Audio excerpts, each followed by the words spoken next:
नमस्कार विद्यार्थी मित्रांनो, लेट्स कॉन्कर मॅथ्स या यूट्यूब चॅनलवरती तुमचे मनापासून स्वागत. आज आपण इयत्ता 10वी म्हणजेच SSC बोर्ड प्रश्नपत्रिका मार्च 2024 गणित भाग 2 म्हणजेच भूमितीची प्रश्नपत्रिका आपण आज सोडवणार आहोत.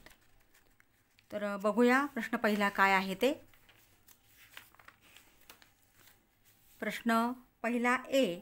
पुढील प्रत्येक प्रश्नासाठी 4 पर्यायी उत्तरे दिली आहेत. त्यापैकी अचूक पर्याय निवडून त्याचे वर्णाक्षर लिहा. त्यातलं पहिलं गणित आहे, खालीलपैकी कोणत्या तारखेतील संख्या हे पायथागोरसचे त्रिकूट आहे. इथं तुम्हाला संख्या दिलेल्या आहेत. पर्याय ए आहे की 15, 8, 17. तर हे पायथागोरसचं त्रिकूट आहे का ते आपल्याला ओळखायचं आहे. म्हणजे ते 4 तारखा दिलेल्या आहेत. तर पायथागोरसचं त्रिकूट आपल्याला ओळखायचं आहे. त्यासाठी पायथागोरसचं त्रिकूट आहे की नाही ते ओळखण्यासाठी यातली सर्वात मोठी संख्या 15, 8 आणि 17 या 2 संख्या आहेत. 3 संख्या आहेत या 3 संख्यांमधली पहिली किंवा दुसरी किंवा तिसरीमध्ये जी काही मोठी संख्या आहे ती मोठी संख्या शोधायची आहे. म्हणजे इथं 15, 8, 17 मी या संख्या आहेत असं लिहून घेतलं. सर्वात मोठी संख्या 17, 17चा वर्ग 289. आता उरलेल्या 2 संख्यांची वर्गांची बेरीज करायची आहे. उरलेली संख्या आहे 15 आणि 8. 15चा वर्ग अधिक 8चा वर्ग. 15चा वर्ग 225 आणि 8चा वर्ग 64. यांची आपण बेरीज केली तर 5 आणि 4 9, 2 आणि 6 8, 202 289. म्हणजे ह्या दोन्ही संख्या सारख्या आलेल्या आहेत. म्हणजे जर तुम्हाला कुठलंही गणित आलं किंवा तुम्हाला असं सुद्धा गणित येऊ शकतं की हे पायथागोरसचं त्रिकूट आहे किंवा नाही ते ओळखा. तर यातली सर्वात मोठी संख्या घ्यायची, तिचा वर्ग करायचा, उरलेल्या 2 संख्यांच्या वर्गांची बेरीज. जर हे दोन्ही समान आले तर हे पायथागोरसचं त्रिकूट आहे. म्हणजे या ठिकाणी 15, 8, 17 हे पायथागोरसचं त्रिकूट आहे. पर्याय ए. 15, 8, 17. आता आपल्याला पहिल्या याच्यातच हे उत्तर मिळालेलं आहे. पुढचं सोडवायची गरज नाही, कारण हे पुढचे कुठलेही पायथागोरसचं त्रिकूट नाही आहे. तुम्ही हवं तर सराव म्हणून करून बघा. आता पुढचं उदाहरण घेऊया. साइन थीटा गुणिले कोसेक थीटा बरोबर किती? साइन थीटा बरोबर कोसेक थीटा बरोबर किती? आता साइन थीटा बरोबर साइन थीटा गुणिले कोसेक थीटा याचं उत्तर 1 येतं. आता त्याचं सूत्र आहे, इथे बाजूला आपण सोडवूया. साइन थीटा गुणिले cosec theta. Sine theta cosec theta म्हणजेच 1/साइन थीटा. हे सूत्र तुमचे त्रिकोणमितीचे सूत्र पाठ असतील तर अशा प्रकारची उदाहरणं पटकन सोडवता येतात. म्हणून विद्यार्थी मित्रांनो, ती सगळी सूत्र पाठ करा. त्याचा उदाहरणांमध्ये सुद्धा आपल्याला उपयोग होत असतो. तर साइन थीटा गुणिले कोसेक थीटा. साइन थीटा गुणिले कोसेक थीटा म्हणजे 1/साइन थीटा. हे 1/साइन थीटा गेलं तर त्याचं उत्तर येते 1. आता एक पर्याय क्रमांक ए. म्हणजे दुसऱ्याचं सुद्धा उत्तर आहे पर्याय क्रमांक ए 1. तुम्हाला फक्त पर्याय लिहायचे आहेत. पर्याय आणि त्याचं उत्तर लिहा हवं तर. बाकी तिथं काही सोडवायची गरज नाही. तुम्ही बाजूला कुठेही सोडवून फक्त उत्तर लिहिली तरी चालेल. आता पुढचा तिसरा प्रश्न आहे. एक्स अक्षाचा चढ टिंबटिंब असतो. एक्स अक्षाचा चढ नेहमी 0 असतो. आणि वाय, पुढचं एक सांगून ठेवते तुम्हाला की वाय अक्षाचा चढ ठरवता येत नाही. हे 2 विधानं लक्षात ठेवा. एक्स अक्षाचा चढ 0 असतो म्हणजे पर्याय सी आहे. आणि वाय अक्षाचा, समजा तुम्हाला पुढचं विचारलं तर वाय अक्षाचा चढ ठरवता येत नाही म्हणजे पर्याय क्रमांक सी याचं उत्तर आहे.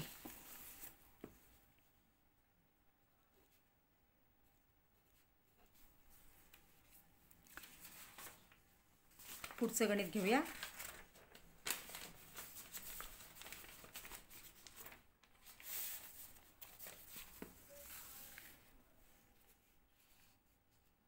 3 सेमी त्रिज्या असलेल्या वर्तुळातील सर्वात मोठ्या जीवेची लांबी किती?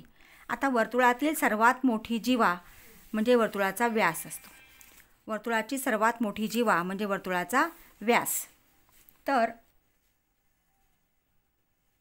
वर्तुळाचा व्यास ही सर्वात मोठी जीवा असते आणि वर्तुळाचा व्यास आता इथं आपल्याला दिलेला आहे त्रिज्या 3 सेमी त्रिज्या दिलेली आहे. मग वर्तुळाचा व्यास हा त्रिज्येच्या दुप्पट असतो म्हणजे 2 गुणिले त्रिज्या म्हणजे बरोबर 2 गुणिले 3 3 दुणे 6 सेमी 3 दुणे 6 सेमी. पर्याय क्रमांक सी 6 सेमी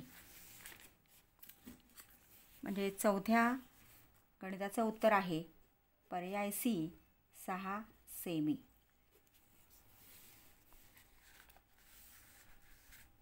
म्हणजे 3 सेमी वर्तुळाची त्रिज्या आहे. सर्वात मोठी जीवा ही व्यास असते आणि व्यास ही नेहमी त्रिज्येच्या दुप्पट असते म्हणून आपण 2 गुणिले आर केलेला आहे. 2 गुणिले त्रिज्या 2 गुणिले 3 बरोबर 6 सेमी. अशा पद्धतीने तुम्हाला फक्त पर्याय त्या ठिकाणी लिहायचे असतात. पूर्ण तुम्ही फक्त पर्याय लिहिला, पुढं उत्तर लिहिलं, नाही लिहिलं तरी तुम्हाला बरोबर असेल तर 1 मार्क पूर्ण मिळतो. आता त्यातला बी प्रश्न सोडवूया. खालील उपप्रश्न सोडवा.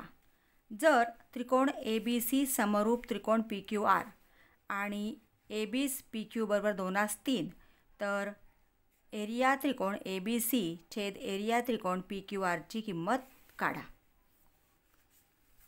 आता इथं आपल्याला बी प्रश्न त्रिकोण ABC समरूप त्रिकोण PQR दिलेला आहे आणि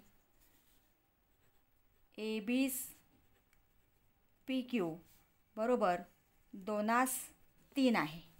म्हणजेच हे गुणोत्तर आपण असं लिहिलं AB छेद PQ बरोबर 2/3 हे गुणोत्तर दिलेलं आहे. आणि विचारलेलं काय आहे आपल्याला एरिया त्रिकोण ABC छेद एरिया त्रिकोण PQR ची किंमत आपल्याला विचारलेली आहे. तर 2 त्रिकोण समरूप असतील तर त्यांच्या क्षेत्रफळांचं गुणोत्तर एरिया त्रिकोण ABC छेद एरिया त्रिकोण PQR त्यांच्या बाजूंच्या वर्गांच्या गुणोत्तरा एवढं असतं. म्हणजे इथं AB वर्ग छेद PQ वर्ग AB वर्ग छेद PQ वर्ग. आता ही किंमत टाका इथं. AB छेद PQ किती आहे 2/3 म्हणजे 2चा वर्ग छेद 3चा वर्ग बरोबर 2चा वर्ग 4 3चा वर्ग 9 म्हणजे एरिया त्रिकोण ABC छेद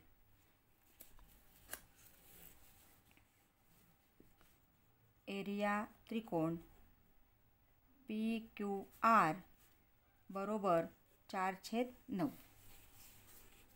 म्हणजे 2 त्रिकोण समरूप असतील तर त्यांच्या क्षेत्रफळांचं गुणोत्तर हे त्यांच्या संगत बाजूंच्या वर्गांच्या गुणोत्तरा एवढं असतं. अशा पद्धतीने हे उदाहरण सोडवायचं आहे. यातलं आता दुसरं उदाहरण घेऊया.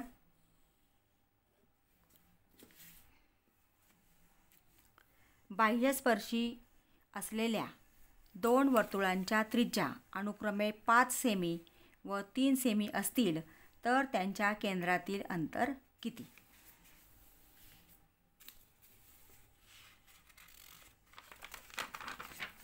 दोन वर्तुळं आपल्याला दिलेली आहेत आणि ती वर्तुळं बाह्यस्पर्शी आहेत. दुसरं उदाहरण इथे समजण्यासाठी तुम्हाला मी वर्तुळ काढून दाखवते. ही 2 वर्तुळं आहेत. ही बाह्यस्पर्शी आहेत म्हणजे बाहेरून हे परस्परांना स्पर्श करतात. तर ही R1 त्रिज्या आणि ही R2 त्रिज्या. हे समजा O आणि हा सी बिंदू हे वर्तुळाचे केंद्र आहे. तर त्यांच्या केंद्रातील अंतर आपल्याला विचारलेलं आहे. मग पहिल्या वर्तुळाची त्रिज्या आपण समजा 5 सेमी घेतली आणि दुसऱ्या वर्तुळाची त्रिज्या 3 सेमी. तर बाह्यस्पर्शी वर्तुळं जेव्हा असतात तेव्हा त्यांच्या केंद्रातील अंतर काढताना त्या त्रिज्यांची बेरीज करायची असते. म्हणजे केंद्रातील अंतर बरोबर R1 अधिक R2. R1 आहे 5 आणि R2 आहे 3, म्हणजे बरोबर 8 सेमी. जेव्हा बाह्यस्पर्शी वर्तुळं असतात तेव्हा त्यांच्या केंद्रातील अंतर काढण्यासाठी तुम्ही दिलेल्या 2 त्रिज्यांची बेरीज करा. आणि जेव्हा अंतरस्पर्शी वर्तुळं असतात विद्यार्थी मित्रांनो, तेव्हा त्यांच्या केंद्रातील अंतर विचारलेलं असेल तर त्यांच्या केंद्रातील अंतर काढताना दिलेल्या त्रिज्यांची वजाबाकी करा. ह्या 2च गोष्टी याच्यामध्ये विचारल्या जाऊ शकतात. नंतर त्यातलं तिसरं गणित. एका चौरसाचा कर्ण 10 वर्गमुळात 2 सेमी असतील तर त्याच्या बाजूची लांबी काढा. म्हणजे चौरसाचा कर्ण या ठिकाणी दिलेला आहे 10 वर्गमुळात 2 आणि आपल्याला चौरसाची बाजू काढायची आहे. चौरसाचा कर्ण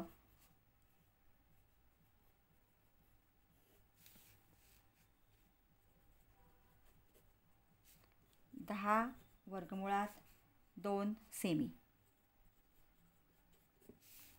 आणि चौरसाची बाजू आपल्याला काढायची आहे. चौरसाची बाजू विचारलेली आहे. तर याचं सूत्र आहे चौरसाचा कर्ण, हे सूत्र लक्षात ठेवा, चौरसाचा कर्ण बरोबर वर्गमुळात 2 गुणिले बाजू. आता यात जे दिलेलं असेल, समजा बाजू दिली असेल, कर्ण विचारला असेल तरी आपल्याला काढता येतो, ती फक्त त्या ठिकाणी ठेवायचं आहे.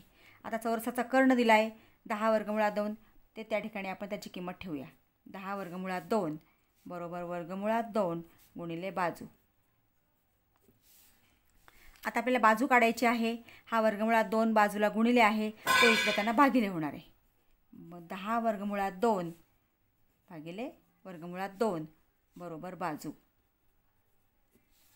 हा वर्गमुळात 2 भाग दिला आपण, इथं शिल्लक राहिलं 10 बरोबर बाजू. म्हणजेच चौरसाची बाजू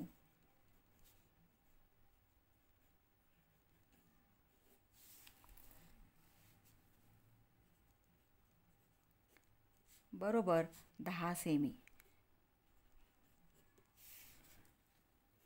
चौरसाची बाजू बरोबर 10 सेमी हे उत्तर आपल्याला मिळालेलं आहे. पुढचं चौथं गणित घेऊया. कारण यात 4 उपप्रश्न असतात. प्रत्येक गणित हे 1 मार्काला असतं, असे 4 मार्क असतात. रेषेने एक्स अक्षाच्या धन दिशेशी केलेला कोन 45 अंश आहे. तर त्या रेषेचा चढ काढा. म्हणजे या ठिकाणी थिटा जो आहे तो आपल्याला 45 अंश दिलेला आहे. मग सोडवूया हे उदाहरण आपण आता. चौथं उदाहरण.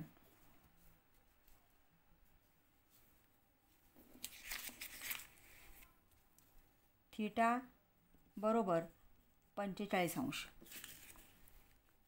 आणि एक्स अक्षाच्या धनदिशेशी दिलेला कोन थिटा 45 अंश आहे. आपल्याला रेषेचा चढ काढायचा आहे. त्याचं सूत्र आहे रेषेचा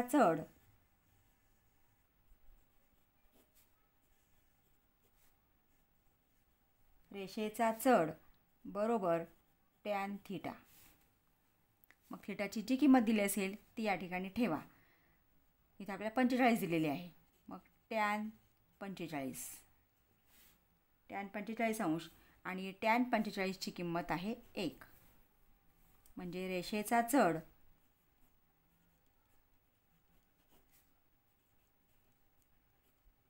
बरोबर 1.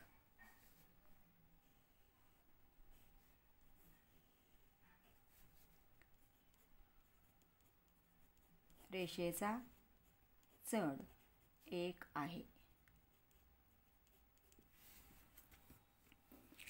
म्हणजे तुम्हाला रेषेचा चढ काढण्यासाठी या ठिकाणी फक्त थीटा बदलू शकतो आणि म्हणून तुम्ही tan 30, tan 45, tan 60, tan 90 हे सगळं तुम्ही त्याच्या किमती लक्षात असतील तर रेषेच्या चढ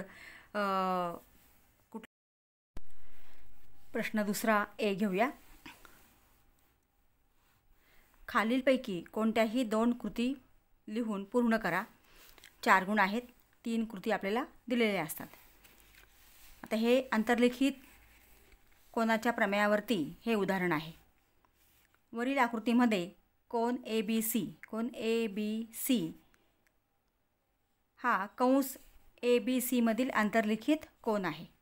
जर कोन ABC म्हणजे कोन ABC या कोनाचं माप 60 अंश आहे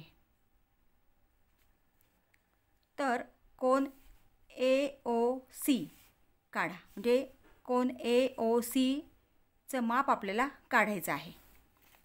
आता उकल या ठिकाणी आपल्याला कृती दिलेली आहे, ती कृती मी इथे लिहून घेतलेली आहे.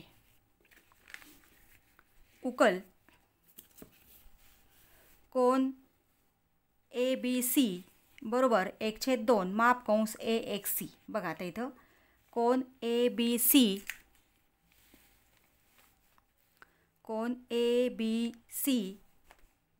बरोबर माप कंस 1/2 माप कंस AXCच्या निम्मे आहे आणि इथं आपल्याला चौकोन दिलेला आहे.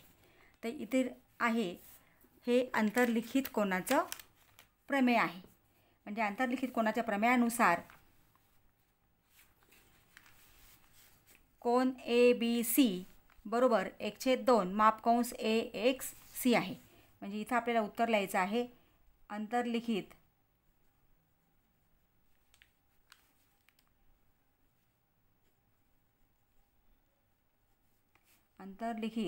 कोनाचे प्रमेय.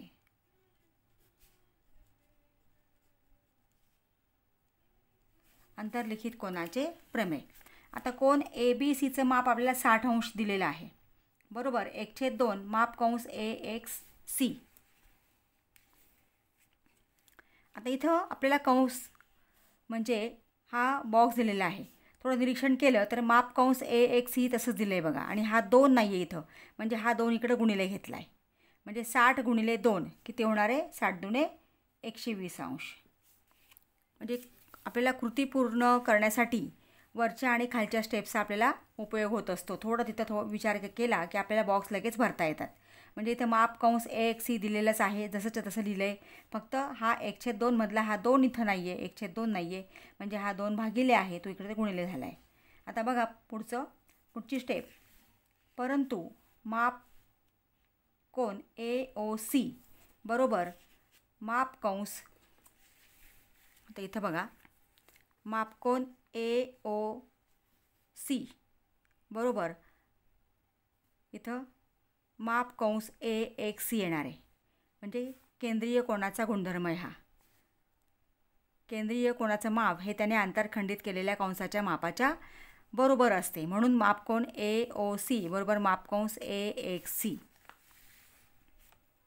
म्हणजे इथं AXC केंद्रीय कोनाचा गुणधर्म. आता माप कोन AOC याचं माप इथं आपल्याला लिहायचं आहे. इथं बघा आता माप कंस AXC इथं दिलेलंच आहे, हेच आपण इथं लिहिलं आहे. मग ह्याचं माप किती आलं आहे? 120. म्हणजे माप कोन AOCचं मापसुद्धा किती येणार आहे? 120 अंश येणार आहे. याप्रमाणे ही कृती पूर्ण करायची आहे. तुम्हाला 2 मार्काला 4 बॉक्स असतात, म्हणजे अर्ध्या मार्काला 1 असतो आणि पूर्ण कृती तुम्ही उत्तरपत्रिकेत लिहायची आहे. आता पुढची कृती घेऊया. दुसरं गणित दिलं आहे. Sine square theta plus cos square थीटाची किंमत काढा.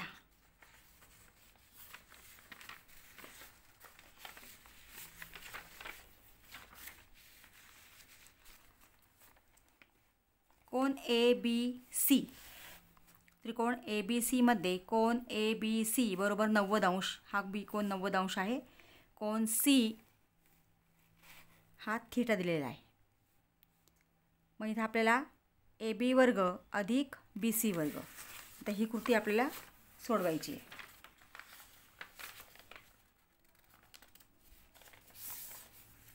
बघा आता इथं ए बी वर्ग अधिक बी सी वर्ग बरोबर, पुढं दिलं आहे पायथागोरसचे प्रमेय.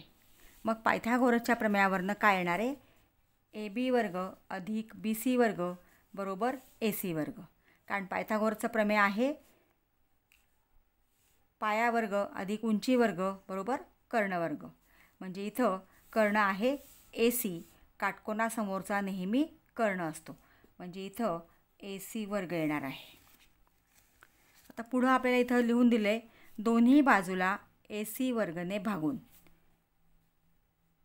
या सूत्राला दोन्ही बाजूला म्हणजे डावी बाजू आणि उजवी बाजू ए सी वर्गने भागले, म्हणून ए बी वर्ग छेद ए सी वर्ग अधिक बी सी वर्ग छेद ए सी वर्ग बरोबर ए सी वर्ग छेद ए सी वर्ग. आता ए बी वर्ग छेद ए सी वर्ग, आता हे एका कंसामध्ये लिहून वर्ग केला आहे, म्हणजे इथं घातांकांच्या नियमाचं सूत्र वापरलं आहे. ए बी छेद ए सी कंसाचा वर्ग अधिक बी सी छेद ए सी कंसाचा वर्ग बरोबर. आता ए सी वर्ग छेद ए सी वर्ग कॅन्सल झालं, इथं उत्तर आलेलं आहे 1. परंतु ए बी छेद ए सी, परंतु ए बी छेद ए सी बरोबर इथं बॉक्स लिहायचं आहे. बॉक्समधलं उत्तर आपल्याला लिहायचं आहे. बघू आता ए बी छेद ए सी काय आहे, तिथं आकृतीवरनं आपल्याला लिहावं लागणार आहे. ए बी छेद ए सी, ए बी छेद ए सी इथे लिहिते. ए बी छेद ए सी आहे कर्ण आणि ए बी ही थीटा कोनासमोरची बाजू आहे. थीटा कोनासमोरची बाजू ए बी आणि ए सी हा कर्ण आहे, म्हणजे इथं कोनासमोरील बाजू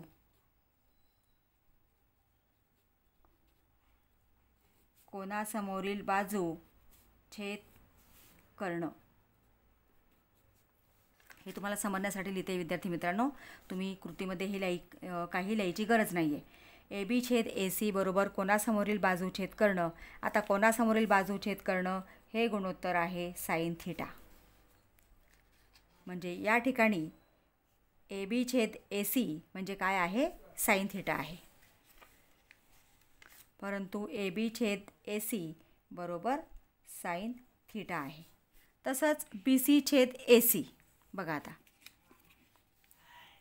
बी सी छेद ए सी, बी सी छेद ए सी बरोबर कोनाच्या लगतची बाजू, कोनालगतची बाजू छेद कर्ण, आणि कोनालगतची बाजू छेद कर्ण हे गुणोत्तर आहे कॉस थीटा. तुमचं हे पाठ असेल तर तुमच्या सहज लक्षात आलं असेल की कोनासमोरील बाजू छेद कर्ण साइन थीटा, कोनालगतची बाजू छेद कर्ण कॉस थीटा हे लिहायची गरज नाही, पटकन आपल्या लक्षात येतं. तुम्हाला समजण्यासाठी मी तिथं लिहिलेलं आहे बी सी छेद ए सी आहे कॉस थीटा. म्हणजे आता या ठिकाणी आपण ए बी छेद ए सीचा वर्ग म्हणजे साइन थीटा, साइन वर्ग थीटा अधिक कॉस वर्ग थीटा ह्याची किंमत आपण इथं ठेवली, ह्याचं उत्तर किती येतं आहे? 1. ए बी छेद ए सीच्या ठिकाणी आपण हे साइन थीटा ठेवला त्याचा वर्ग म्हणजे साइन वर्ग थीटा. बी सी छेद ए सीची किंमत आपण ठेवली कॉस थीटा त्याचा वर्ग कॉस वर्ग थीटा बरोबर उत्तर उजवी बाजू आहे 1, म्हणजे याचं उत्तर आलेलं आहे 1. पुढची कृती घेऊया. तिसरी कृती, इथं चौरस दिलेला आहे. वरील आकृतीमध्ये चौरस ए बी सी डीच्या बाजू वर्तुळाला स्पर्श करतात आणि या चौरसामध्ये वर्तुळ दिलेलं आहे. या चौरसाच्या बाजू चारही ठिकाणी वर्तुळाला स्पर्श करतात. जर ए बी बरोबर 14 सेमी, म्हणजे ए बी 14 सेमी आपल्याला दिलेलं आहे. ए बी बरोबर 14 सेमी, तर छायांकित भागाचे क्षेत्रफळ काढा. ह्या छायांकित भागाचं क्षेत्रफळ काढायचं आहे. त्यासाठी आपल्याला कृती दिलेली आहे, पण हे सोडवायचं कसं आहे बघा, की ह्या चौरसाचं क्षेत्रफळ आपल्याला काढावं लागेल, वर्तुळाचं क्षेत्रफळ काढावं लागेल, मग चौरसाच्या क्षेत्रफळातनं वर्तुळाचं क्षेत्रफळ आपण वजा केलं तर आपल्याला या छायांकित भागाचं क्षेत्रफळ मिळते.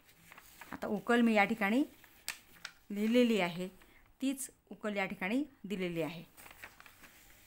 बघा आता चौरसाचे क्षेत्रफळ आपल्याला काढायचे. काय सूत्र आहे?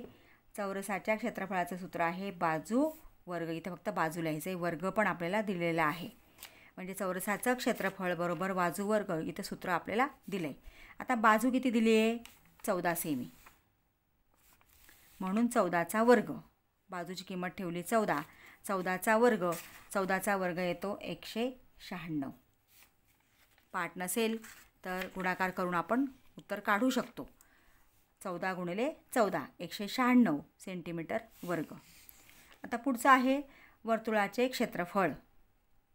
वर्तुळाच्या क्षेत्रफळाचं सूत्र आहे पाय आर वर्ग. पायची किंमत आहे 22/7 आणि इथं हे आपल्याला दिलेलं आहे. म्हणजे इथं आर वर्ग म्हणजे 7 गुणिले 7 म्हणजे आर किती दिलेला आहे? 7 दिलेला आहे. हे लिहून दिलं आहे आपल्याला. फक्त इथं आपल्याला सूत्र लिहायचं आहे पाय आर वर्ग, म्हणून किंमत ठेवली 22/7. आर वर्ग म्हणजे आर गुणिले आर, म्हणून 7 गुणिले 7. याचा आपण इथं भागाकार केला, हा 7 आपण भाग दिला. 7 1 7, 7 1 7, म्हणजे इथं आलेला आहे 22 गुणिले 7. 22 गुणिले 7 त्याचं उत्तर पण दिलं आहे. 22 गुणिले 7 उत्तर येतं 154 सेंटीमीटर वर्ग.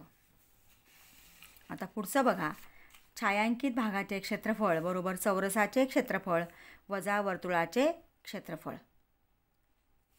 मग चौरसाचं क्षेत्रफळ आपण काढलं आहे 196, ते इथं लिहून दिलेलंच आहे. वर्तुळाचे क्षेत्रफळ 154, ते पण लिहून दिले. फक्त याची वजाबाकी आपल्याला करायची आहे. तर याची वजाबाकी येते 6 मधनं 4 गेले 2, 9 मधनं 5 गेले 4, 1 1 गेला 0, म्हणजे 42 सेंटीमीटर वर्ग.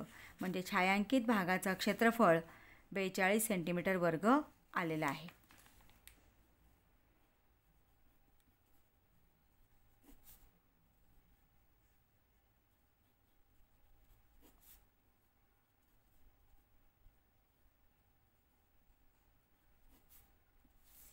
बेचाळीस सेंटीमीटर वर्ग. अशा पद्धतीने कृती सोडवायची आहे. कृती सोडवताना कुठलंही उदाहरण असेल तर वरच्या स्टेप्सचा खालच्या स्टेपचा जरा विचार करा, निरीक्षण करा आणि त्याच्यावरून आपल्याला बॉक्स सहज भरता येतात.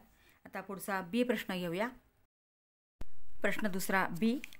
खालीलपैकी कोणतेही 4 उपप्रश्न सोडवा. त्यातलं पहिलं, वर्तुळ पाकळीची त्रिज्या 3.5 सेमी असून तिच्या वर्तुळ कंसाची लांबी 2.2 सेमी आहे. तर वर्तुळ पाकळीचे क्षेत्रफळ काढा. आता इथं आपल्याला वर्तुळ पाकळीची त्रिज्या दिलेली आहे. त्यातलं पहिलं गणित आहे वर्तुळ पाकळीची त्रिज्या.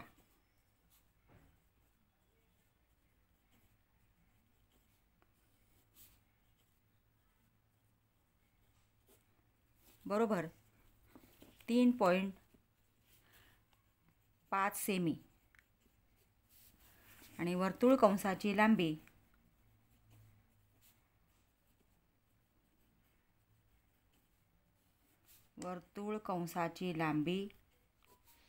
बरोबर 2.2 सेमी आणि वर्तुळ पाकळीचं क्षेत्रफळ आपल्याला काढायचं आहे.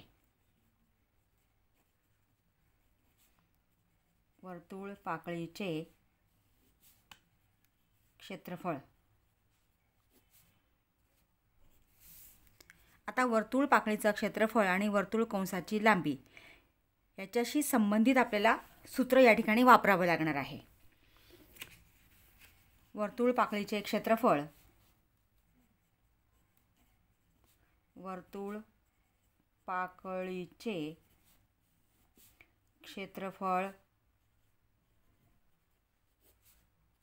बरोबर वर्तुळ कंसाची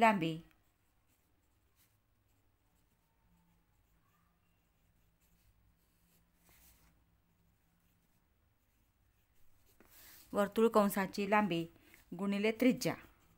वर्तुळ पाकळीची जी त्रिज्या दिलेली असते ती त्रिज्या छेद 2 बरोबर आता वर्तुळ कंसाची लांबी आपल्याला दिलेली आहे 2.2 गुणिले त्रिज्या दिलेली आहे 3.5 आणि छेदस्थानी 2. आता 2ने आपण भाग देऊ शकतो. बे एक बे, बे एक बे हा पॉईंट आणि बे एक बे, म्हणजे 1.1 गुणिले 3.5. आता याचा गुणाकार केला आपण 3.5 गुणिले 1.1.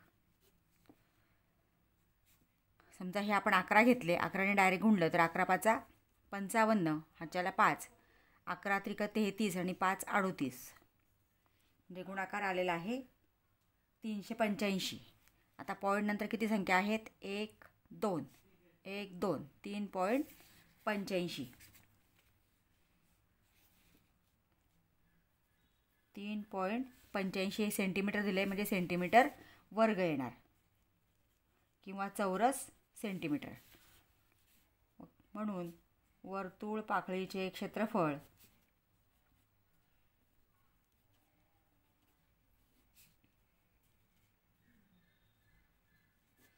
बरोबर 3.85 सेंटीमीटर वर्ग. विद्यार्थी मित्रांनो, जर तुम्हाला वर्तुळ कंसाची लांबी दिली असेल, त्रिज्या दिली असेल आणि वर्तुळ पाकळीचं क्षेत्रफळ दिलं असेल तर हेच सूत्र वापरावं लागतं. वर्तुळ पाकळीचा क्षेत्रफळाचं दुसरं सूत्र आहे θ/360 गुणिले 2 पाय r वर्ग, परंतु तिथं आपल्याला थिटा दिलेला नाही, हे लक्षात घ्या.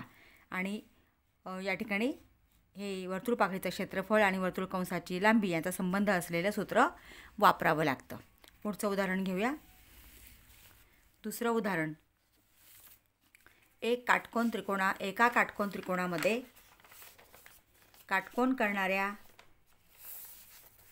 बाजू 9 सेमी व 12 सेमी आहेत, तर त्या त्रिकोणाच्या कर्णाची लांबी काढा. म्हणजे एका काटकोन त्रिकोणात काटकोन करणाऱ्या बाजू आपल्याला दिलेल्या आहेत आणि कर्णाची लांबी काढायची आहे.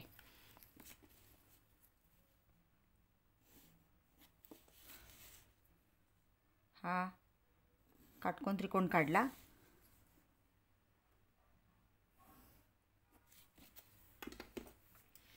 समजा आपण ह्या त्रिकोणाचं नाव दिलं ABC. हा काटकोन आहे. तर काटकोन करणाऱ्या बाजू म्हणजे ही एक बाजू 9 सेमी आणि ही एक बाजू 12 सेमी आहे. आता इथं त्रिकोण ABC मध्ये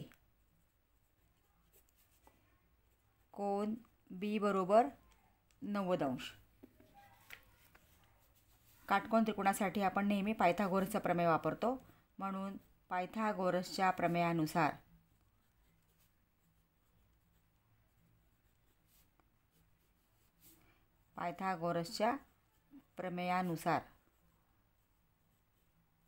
आता पायथागोरसचं प्रमेय काय आहे की कर्ण वर्ग बरोबर एक बाजू वर्ग अधिक दुसरी बाजू वर्ग किंवा पाया वर्ग अधिक उंची वर्ग. मग कर्ण आहे या ठिकाणी AC, कारण काटकोनासमोरचा नेहमी कर्ण असतो, म्हणून AC वर्ग बरोबर AB वर्ग अधिक BC वर्ग. AC वर्ग बरोबर AB वर्ग अधिक BC वर्ग. आता यात किमती टाका. AB किती आहे? ABची लांबी 12 सेमी, म्हणून 12चा वर्ग अधिक BC आहे 9 सेमी, म्हणून 9चा वर्ग. 12चा वर्ग 144 आणि 9चा वर्ग 81. इथं वर्ग पाठ करा, म्हणजे आपल्याला पटकन वर्ग लिहिता येतात, नाहीतर गुणाकार करत बसावं लागतं. आता यांची बेरीज केली आपण. 4 आणि 1 5, 4 आणि 8 12, ह्याचा 1 आणि 1 2, 225 हे आलेलं आहे AC वर्ग बरोबर. आपल्याला ACची लांबी काढायची, म्हणजे कर्णाची लांबी काढायची, म्हणजेच ACची लांबी, म्हणून दोन्ही बाजूस वर्गमूळ काढून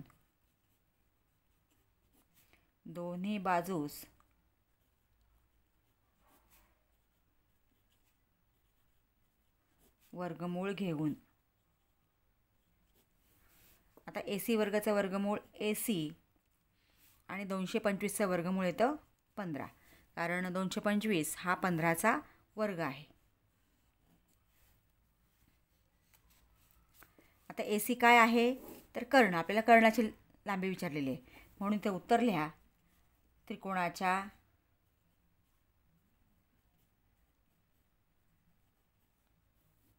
कर्णाची लांबी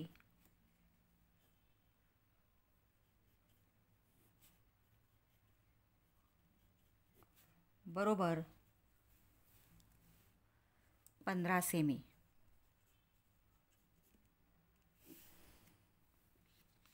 अशा पद्धतीने पायथागोरसचं उदाहरण सोडवायचं आहे. पुढचं तिसरं उदाहरण घेऊया. तिसरं गणित घेऊया. इथं आकृती दिलेली आहे आणि त्याची माहिती इथं खाली दिली आहे.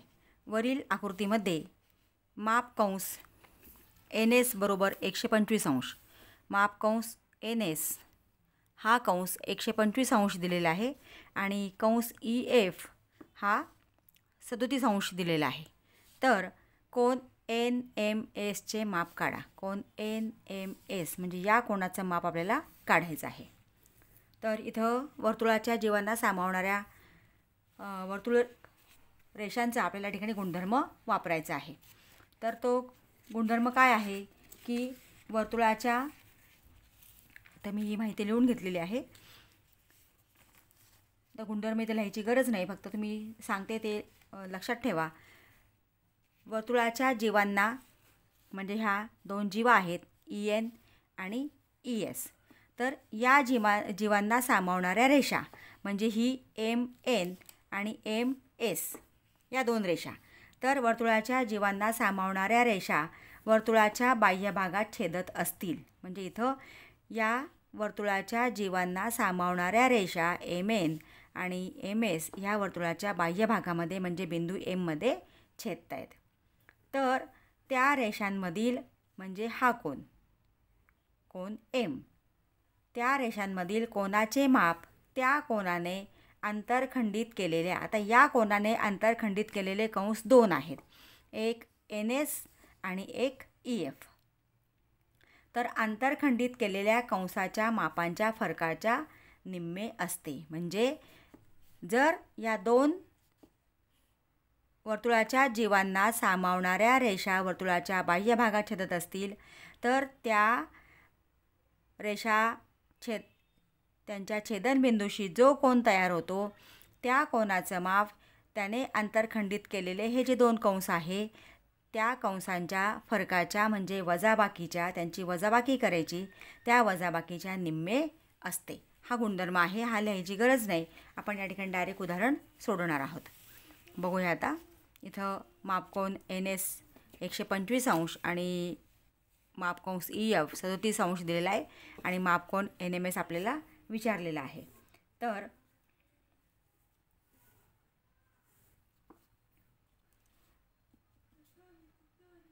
कोन NMS ने कंस NS व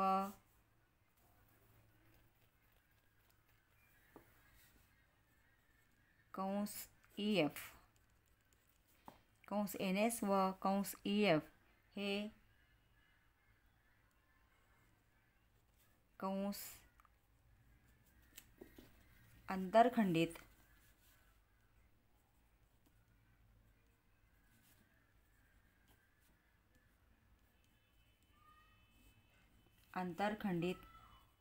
केले आहेत.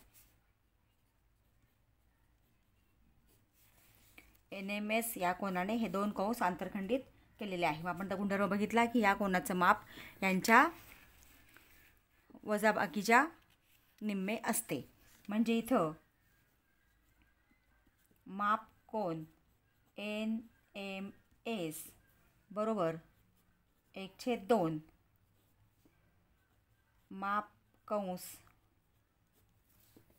हे लिहा सरळ इथं माप कंस NS वजा माप कंस EF म्हणजे त्या कोणाचं माप ह्या दोन कंसांच्या वजाबाकीच्या निम्मे असते. म्हणजे हा 1/2 आपण पुढं घेतलेला आहे. 1/2 आता यांचं दिलेलं माप टाका. याचं माप आहे 125 अंश वजा 37 अंश. आता यांची आधी वजाबाकी करावी लागेल. 1/2 गुणिले 125 वजा 37. 15तनं 5मधनं 7 जात नाही म्हणजे आपण 15 घेतो. 15तनं 7 गेले 8, हातचा 1, 3 आणि 1 4. 12तनं 4 गेले 8, हातचा 1, 1तनं गेले 0 म्हणजे 88 यांची वजाबाकी आलेली आहे. आता बे चौकाट बे चौकाट, कारण हा 2 छेदस्थानी आहे, हा अंशस्थानी आहे, इथं भाग देऊ शकतो आहे. म्हणजे उत्तर आलेलं आहे 44 अंश. म्हणून माप कोन NMS बरोबर 44 अंश.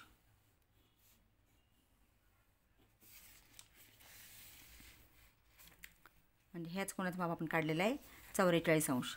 आता पुढचं गणित घेऊया. चौथं गणित. A कंसात निर्देशक आपल्याला दिलेले आहेत 2, 3 आणि B 4, 7 या बिंदूतून जाणाऱ्या रेषेचा चढ काढा. आता इथं 2 बिंदूतून जाणाऱ्या रेषेचा चढ काढणं अगदी सोपं आहे. ते बिंदू आधी प्रथम लिहून घ्या. A 2, 3 आणि B बिंदू आहे, त्याचे निर्देशक आहेत 4, 7.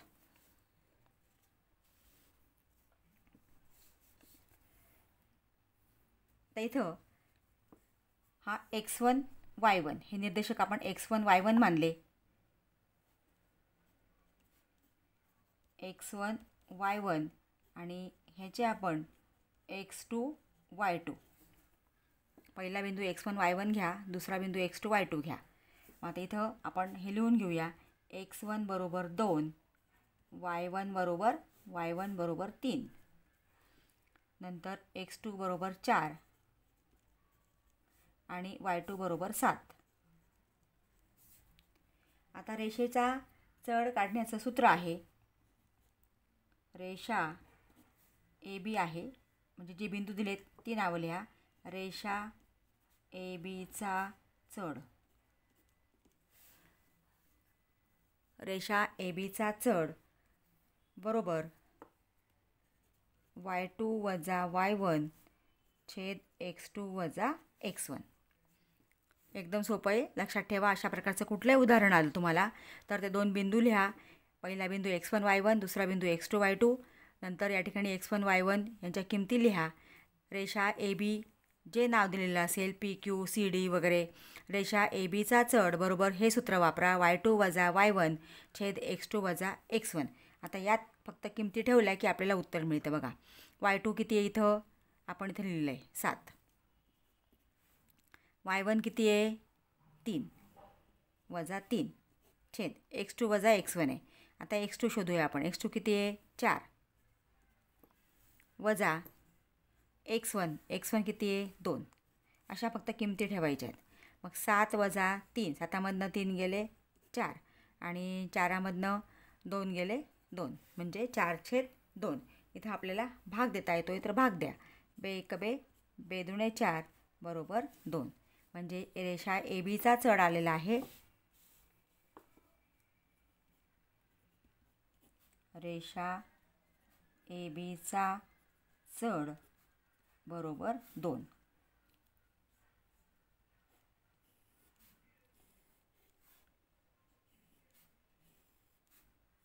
याप्रमाणे 2 बिंदू दिले असता रेषेचा चढ काढणं ही पद्धत फक्त तुम्ही वापरा.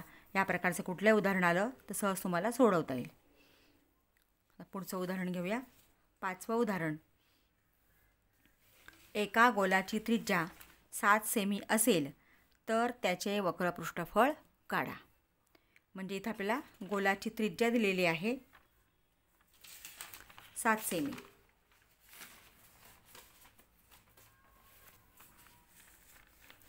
माहिती लिहून घेऊया आपण इथं आधी. आता गोलाची त्रिज्या, 5वं उदाहरण. गोलाची त्रिज्या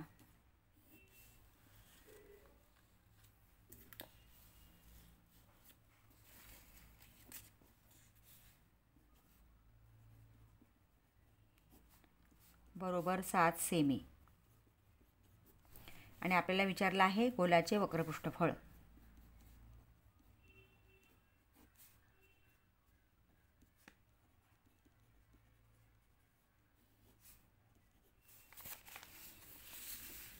सोडवूया हे उदाहरण. गोलाच्या पृष्ठफळाचं सूत्र आहे ते सूत्र लिहा. गोलाचे वक्रपृष्ठफळ बरोबर 4 पाय आर वर्ग. गोलाचे वक्रपृष्ठफळ 4 पाय आर वर्ग. आता यात फक्त किमती ठेवा. 4 आहे तसाच गुणिले पायची किंमत आपण नेहमी घेतो 22/7 आणि आर दिलेला आहे 7 सेमी म्हणजे 7चा वर्ग बरोबर 4 गुणिले 22/7. आता 7चा वर्ग म्हणजे 2 वेळा 7 लिहायचा आहे. 7 गुणिले 7. आता इथे आपण 7ने भाग दिला. 7 1 7 7 1 7 म्हणजे इथे काय शिल्लक राहिलं आहे बघा 4 गुणिले 22 गुणिले 7. आता 22 चोक 88 गुणिले 7. आता हा गुणाकार करा. 7 8 56. हा चला आले 5.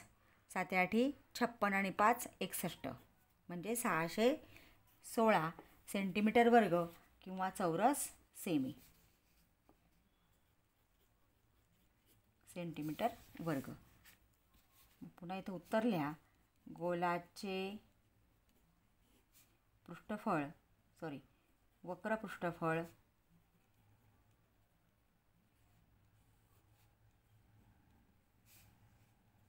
बरोबर 616 सेंटीमीटर वर्ग.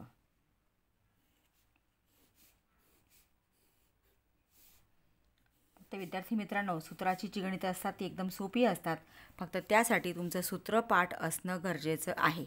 म्हणून सूत्र संबंधित जी काही सूत्र आहेत पुस्तकात दिलेली ती सगळी सूत्र पाठ करा म्हणजे आपल्याला उदाहरण पटकन सोडवता येतं. विद्यार्थी मित्रांनो, अजूनही तुम्ही चॅनलला सबस्क्राईब केलं नसेल, चॅनलला नवीन असाल तर प्लीज चॅनलला सबस्क्राईब करा. बेल आयकॉन प्रेस करा म्हणजे पुढच्या व्हिडिओचं नोटिफिकेशन तुम्हाला लगेच मिळेल. कारण प्रश्नपत्रिकांचे व्हिडिओ मी आता अपलोड करणारच आहे. त्याचं नोटिफिकेशन सर्वात प्रथम तुम्हाला मिळेल. व्हिडिओ आवडला असेल तर लाईक करा आणि आपल्या मित्रांनासुद्धा शेअर करा. थँक्यू.